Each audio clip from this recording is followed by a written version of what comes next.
Parlons aujourd'hui de solitude et surtout de solitude globalement, celle qui nous pèse. On est dans un monde de plus en plus connecté avec Internet et ce qui est paradoxal, c'est que cette possibilité d'être en ami, de follow des gens, de voir la vie des gens dans leurs coulisses, paradoxalement, on peut avoir ce sentiment d'être de plus en plus seul. La chose aussi, c'est que je pense que le fait aussi qu'on est dans un monde où il y a plus de gens dans les villes amène certainement aussi à avoir ce sentiment là. De toute façon, tu peux le ressentir. En tout cas, je le ressens ici au Brésil, que chaque ville a son mood. Je peux faire un exemple avec de grandes villes comme Sao Paulo, tout aussi ressembler à Paris, où justement on peut ressentir le fait que les gens sont très neutres, très pressés aussi, leur volonté de rapidement aller au taf et rapidement aussi partir chez eux pour se reposer. Et contrairement à d'autres villes un peu plus touristiques, ou je te dirais un peu plus provinciales, où les gens sont plus cool, ont plus de temps, et tu vois même au niveau de la façon de marcher, les gens sont plus lents dans leur façon de marcher. Et dans ce podcast, en fait, j'aimerais te parler de ça, en fait, de cette solitude, te parler certainement des solutions que j'ai, en tout cas, à mon humble niveau. J'ai pas forcément la science infuse, mais aussi à travers aussi ma vie de solitaire, surtout à mon début d'adolescence, et ce qui est assez contrasté avec ce que je vis actuellement, en tout cas dans mon humeur de base, et par rapport aussi au voyage que je fais et comment justement se décomplexer par rapport à cette fameuse solitude. D'ailleurs, en passant, si tu souhaites télécharger un livre qui s'appelle Développe ton mental de guerrier, où je te parle justement de mon parcours de boxeur de boxe anglaise et à main nue, je te parle aussi de ma vie entrepreneuriale. Le but, c'est justement de te permettre de devenir la meilleure version de toi-même. Tu peux télécharger ce livre dans ma bio. Il suffit simplement de cliquer. Ce qui est intéressant avec la solitude, c'est que c'est très contrasté en fait. Ça peut être un très gros poids. On peut avoir vraiment ce sentiment justement d'être une merde globalement. Et paradoxalement, ça peut te servir de propulseur. Si tu souhaites justement entreprendre des choses dans ta vie, en général, on n'a pas forcément les amis qui ont le même mood que nous, et donc il faut forcément être solitaire. Et en faisant ce podcast, je m'aperçois que la boxe m'a beaucoup servi à pouvoir aimer cette solitude. D'une part, ça m'a permis aussi d'avoir des potes, tu vois, des potes qui aiment la boxe. Quand tu rentres dans un club, et c'est le conseil que je pourrais te donner, c'est de trouver des activités qui te permettent justement de pouvoir de créer justement un cercle solide, et ça te permettra vraiment d'être un solitaire actif et non passif. Et je pense que c'est vraiment le piège que tu peux avoir justement, c'est d'être plutôt dans le côté passif de la solitude et de te morfondre sur cela. Et c'est certainement un point qui est très important, de voir cette solitude de façon positive, et surtout ne pas avoir justement ce côté égo du moi. C'est vraiment important de te dire que globalement on est tous comme ça, et je pense que c'est le gros piège, c'est qu'on est tous en manque d'amour, tu vois. Et je pense que c'est vraiment en lisant un livre sur les failles de l'abandon, où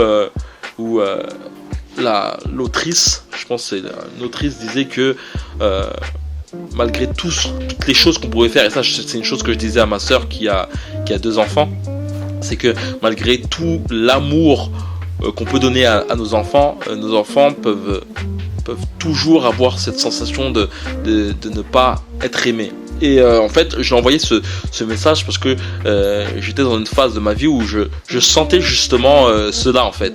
Et en parlant avec elle, en fait, je me suis aperçu que la daronne avait fait tout ce qu'elle pouvait, en tout cas de son côté. Elle avait beaucoup un côté très masculin. Ma mère a été très masculine, et donc elle était plus dans l'amour matériel. Ça veut dire qu'elle m'a tout donné de façon matérielle, tout ce que je voulais, et vraiment je l'en remercie. Mais en tout cas du côté très émotionnel, câlin, tout ça, c'était pas trop ça. Et en y pensant bien, en fait, bon, ma mère était comme ça, point barre, et j'aime cette maman, quoi. Mais c'est vraiment pour te dire que on est tous dans ce côté moi, et justement, en ayant justement ce côté moi, à chouiner, à chercher justement l'amour, je pense de façon inconsciente on peut l'avoir, tu vois, et ben on n'est pas forcément justement dans cette recherche de l'autre. Et c'est intéressant parce qu'en fait, en préparant justement ce podcast, j'ai vu une vidéo d'une personne qui justement disait cette rage justement d'entendre des gens parler de leur week-end, de voir des gens s'amuser pendant que lui justement était tout seul. Et c'est justement ce piège que tu peux avoir et qui t'amène justement à pas aller vers l'autre.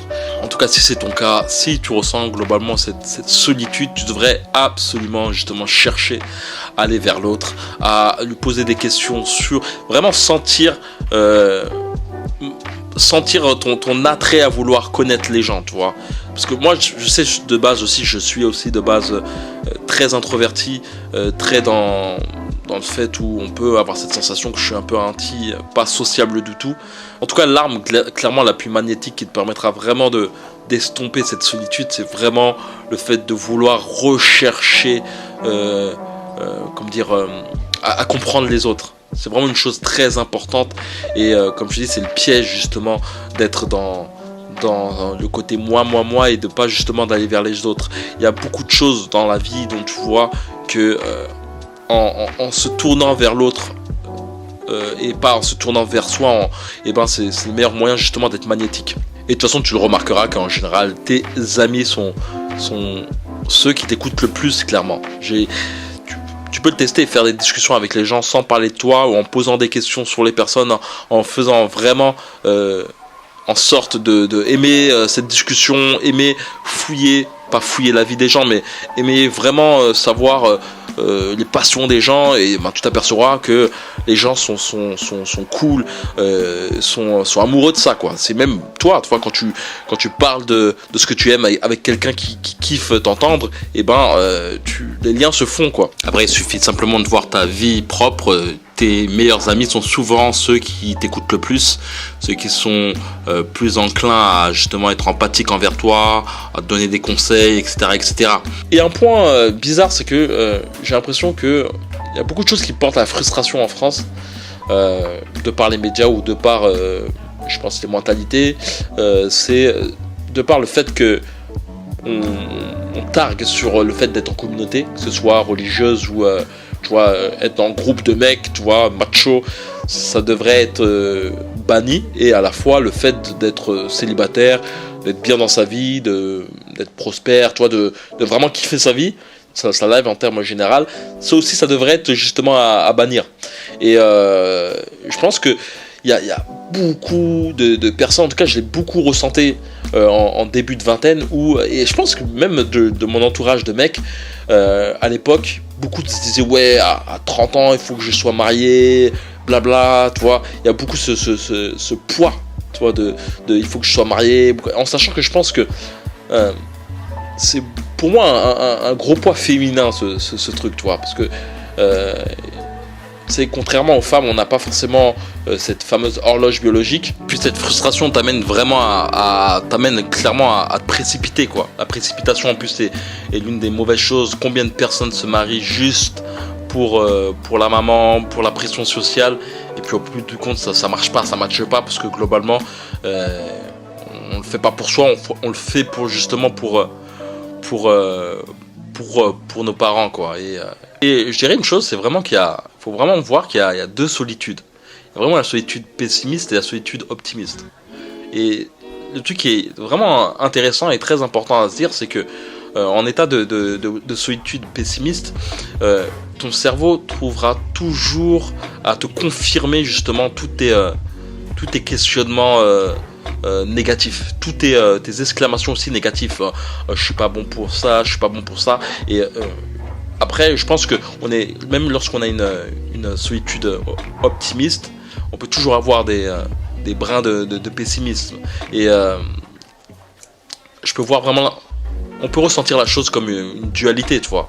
Ça veut dire que on est le cul posé entre deux chaises et le but c'est justement de s'équilibrer au mieux, en sachant que, comme je dis, si vraiment tu es en plein pot dans le pessimisme, et ben ton cerveau trouvera forcément des choses à te confirmer sur ce pessimisme-là. Et je suis vraiment dans le chose où pour moi toute vérité est vraie en fait, pour soi-même en tout cas. En tout cas, on a chacun notre monde, chacun notre façon de penser, et l'uniformité des points de vue n'existe pas. De toute façon, tu peux le voir avec tous les débats qu'il y a dans ce bas monde, et qui a réellement raison.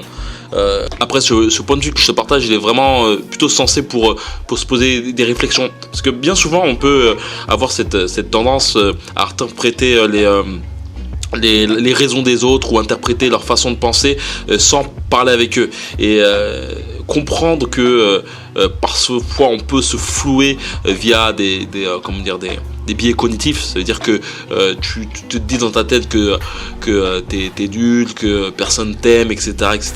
Et bien souvent en fait ça peut t'amener justement à simplement te confirmer des choses de par un petit regard qui n'était pas un regard de mépris ou autre. Mais c'est vraiment une interprétation à travailler, car après on peut aussi se flouter sur des choses où, comme tu vois par exemple des violeurs qui pensent que un tel ou un tel l'aime, mais c'est pas le cas, et donc force, tu vois. C'est vraiment un travail par soi-même, chacun a son monde. Et donc ce que je te partage maintenant, c'est vraiment comme dirait Marc Aurèle, des pensées pour moi-même, des pensées pour toi-même. Et dans ce parcours de solitaire, il y a un truc que je voudrais te partager. C'est ça fait un peu plus de 2 ans que j'ai bougé de France. J'ai eu un moment très très très nomade. Là, je me suis un peu plus posé, et j'ai pu apercevoir que malgré le fait de bouger de façon solo aux 4 coins du monde, plutôt aux 2 coins du monde, j'ai jamais été vraiment seul. J'ai eu l'occasion de prendre des Airbnb. Là, bon, je sentais la solitude globalement.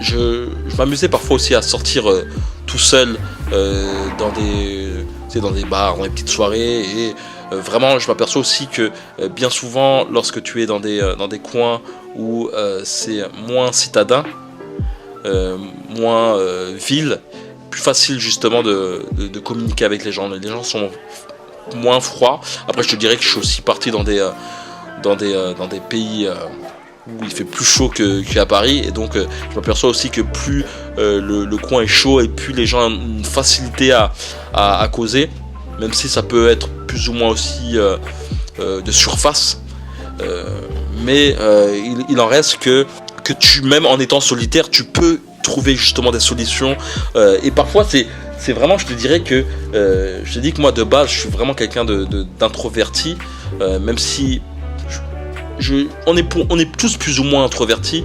C'est juste le fait d'y aller. Il faut juste passer le cap, chercher justement à communiquer. Il y a toujours ce moment où tu peux avoir justement une difficulté à y aller, mais quand ça passe, quand tu as posé les premiers mots, la première accroche, de toute façon toute discussion est basée sur soi, hein. Toute discussion est basée sur une accroche, et puis après ton but c'est vraiment de tester à comprendre l'autre. D'ailleurs, c'est ce qui est intéressant, c'est que à ma jeune adolescence, je me suis toujours demandé comment un tel ou un tel arrivait à tchatcher, qu'est-ce qu'il disait de plus ou autre. Et avec le temps, avec la vie que j'ai pu avoir, les relations que j'ai pu avoir, en fait je m'aperçois que en fait c'est toute une affaire de friction, quoi. Globalement, tu peux avoir les mêmes discussions avec 2 femmes différentes, et globalement avec l'autre ça passe pas, parce qu'en fait ça passe pas clairement en termes de corps, de mentalité ou autre, tu vois. On a bien souvent tendance à croire qu'il y a un truc magique au niveau de la drague ou autre. Bon, au bout du compte, il y a juste une accroche, et surtout, comme j'ai pu le dire, à essayer de comprendre l'autre, tu vois. Et surtout, il faut vraiment te dire qu'au bout du compte aussi, la drague aussi, comme je dis, j'aime bien dire, c'est souvent du marketing. Ça veut dire que il y a ce rapport humain qui est vrai dans tous les cas. Et je pense que ça, c'est vraiment le gros piège lorsqu'on lorsqu'on se casse la tête en se disant ouais, pourquoi un tel arrive, il n'y arrive pas, et pourquoi j'arrive pas, et je pense que c'est certainement le plus gros piège en fait de se dire qu'il y a une technique pour draguer ou autre. Après, clairement, la technique serait tout d'abord de t'aimer toi-même, tu vois, vraiment. Et c'est là que je voulais te parler aussi du fait que on est tous avec une sorte de petit enfant intérieur qui chouine, qui a peur de l'inconnu, qui a peur de ceci, et qu'on doit consoler globalement. C'est vraiment ce petit enfant en nous qu'on doit consoler. Je pense que c'est vraiment une chose vraiment très importante de prendre conscience de ça, de comprendre que toutes les pensées négatives que tu peux avoir ne sont pas forcément, d'une part à prendre en compte. Tu peux justement les contrer, tu vois, en prenant conscience, et surtout aussi de pas forcément culpabiliser, tu vois. C'est-à-dire que tu peux avoir, surtout, je pense que c'est surtout avec les bouquins, quand tu lis des bouquins motivants, ou parfois il y a des vidéos qui te motivent, et puis après tu te dis, t'as cette montée de force, d'optimiste, et tu te dis c'est bon, je suis rempli à bloc pour tout le temps de ma vie, et puis après il y a ce moment où ça descend, et puis après au bout du compte tu culpabilises justement d'être un peu mollasson. Vraiment, c'est vraiment une chose de fois d'être stoïque, que ce soit c'est de comprendre qu'il y a toujours des va-et-vient, quoi. D'où l'importance vraiment d'être son meilleur compagnon, quoi. Vraiment de dire qu'on est vraiment deux, quoi. Il y a ce truc interne qui a peur de tout, qui se plaint de tout, et puis il y a vraiment un toi qui est plus grand que ça, plus dans la conscience. Tu sens lorsque justement tu as cette capacité, lorsque tu médites je te conseillerais vraiment de méditer aussi, de voir vraiment toutes ces nuages de pensées qui peuvent avoir aucun effet sur toi si tu n'en prends pas compte, mais qui peuvent justement en avoir si justement tu rumines, tu vois. Et puis comme je t'ai dit, hein, ton cerveau trouvera toujours un moyen de te confirmer ce que tu penses. Mais je dirais vraiment, je pense que le plus grand problème, c'est que moi je sais que je suis quelqu'un de beaucoup introverti, qui trouve ma puissance justement ou plutôt je me recharge, j'arrive beaucoup à me recharger psychologiquement et physiquement lorsque je suis seul, justement tout est amené justement à ce que les gens soient frustrés justement d'être introvertis. On a toujours, de toute façon on le voit, on a toujours tendance à glorifier la personne qui est extravertie, qui parle avec tout le monde, etc., etc. Mais bien souvent justement on nous amène personnes introverties à être frustrées de l'être, tu vois. Je pense que c'est certainement le plus gros problème qu'on peut avoir, et je pense que si tu es frustré actuellement d'être solitaire, il faudrait que tu aies une comment dire, j'aime pas forcément le truc qu'il y a actuellement, c'est de prôner le fait qu'on soit introverti. Ouais, je suis introverti, c'est pas trop le but. Tu es ce que tu es, on s'en bat les couilles. Je vois beaucoup de trucs avec le NIGT, ou beaucoup de trucs comme ça, de cycles qui permettent de se catégoriser en tant qu'introverti. Ça a aucun but, vraiment aucun but. Et puis après, toutes ces règles, ces cycles t'amènent parfois à te leurrer sur des choses où tu n'es pas forcément comme les trucs que je peux voir actuellement, des petits qui veulent changer de sexe à 8 ans, tu vois, des trucs. Je pense qu'on peut déjà avoir des phases de vie dans nos vies où on a besoin d'être seul, et puis parfois pas du tout, quoi. Même des phases de vie que pendant un court laps de temps, et se cloisonner dans un truc n'a pas de but. En tout cas, je terminerai sur ça. Je te donnerai vraiment 2 solutions pour pouvoir justement kiffer au mieux cette solitude, que ce soit optimiste ou pessimiste. C'est vraiment de voyager seul.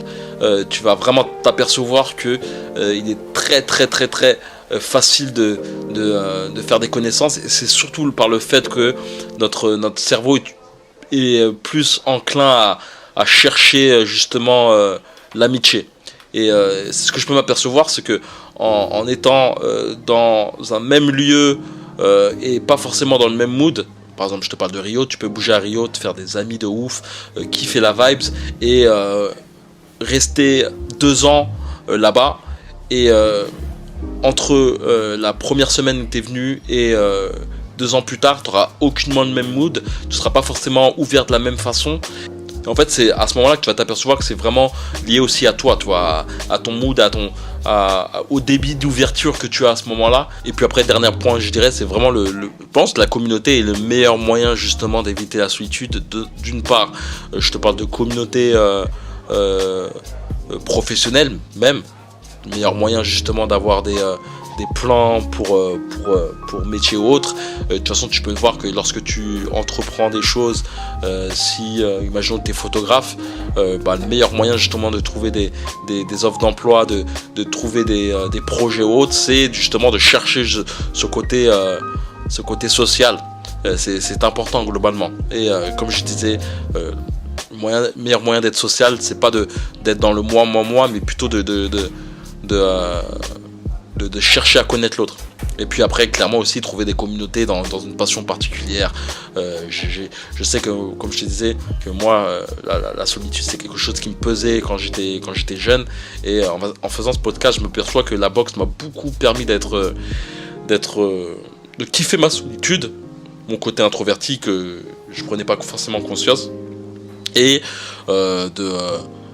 après, c'est clairement le meilleur moyen de déguiser tes skills. Et même dans l'entrepreneuriat, si tu souhaites justement devenir la meilleure version de toi-même, si tu as des gens autour de toi, ta famille ou autres, tes amis, qui ont aucunement le même mood que toi, il est très difficile de progresser, quoi. Et puis après, il y a des domaines de vie où la solitude est importante, surtout dans les prémices. Donc voilà, c'est ça que je souhaitais partager aujourd'hui à travers ce podcast. Et comme j'ai pu te dire en début de vidéo, j'ai un livre qui s'appelle Développe ton mental de guerrier. Le but de ce livre, c'est justement de te partager le mindset d'un boxeur via mon parcours en boxe et en boxe main nue, aussi via l'entrepreneuriat. Pour moi, la boxe, vraiment, c'est similaire à l'entrepreneuriat et à la vie. Et je souhaite te partager tout ça pour te permettre de devenir la meilleure version de toi-même. Cela te permettra aussi de rentrer dans un groupe privé où justement je te partagerai mes résumés de livres, que ce soit dans le mindset, que ce soit aussi dans l'entrepreneuriat, si tu souhaites justement devenir la meilleure version de toi-même, si tu souhaites entreprendre surtout. Mon but justement que ce soit dans mes podcasts ou dans mon groupe privé, c'est vraiment de te permettre d'entreprendre au mieux dans ta vie, de passer des caps, de casser des plafonds de verre, te permettre justement de kiffer cet aspect de l'inconnu. Tu vois, on a beaucoup tendance à éviter l'inconnu, mais justement, c'est bien souvent le meilleur moyen d'avoir le présent de la vie. Quand je te parle de présence, c'est à la fois cette présence, et bien souvent tu t'apercevras que cette présence, tu l'as souvent lorsque tu bouges. C'est pour ça que je te parlais de voyage, parce que lorsque tu bouges, tu es beaucoup en ouverture. Tes sens sont plus ouverts et tu es plus dans le présent, tu vois, comme un félin qui a peur du danger.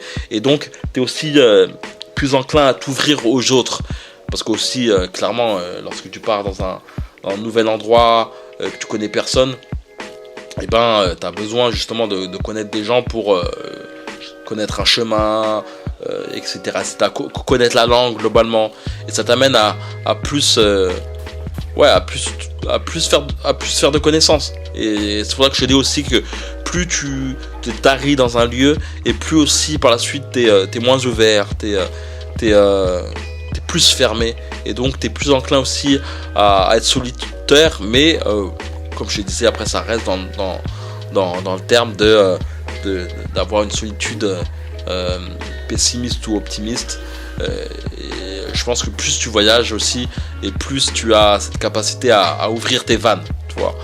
Et donc voilà, c'est ça que j'ai te partager. Et donc voilà, comme je t'ai dit, tu peux nous rejoindre dans ce groupe privé. Il suffit simplement de cliquer dans ma bio. Et donc voilà, je te quitte, et bonne journée, soirée à toi. Ciao, ciao.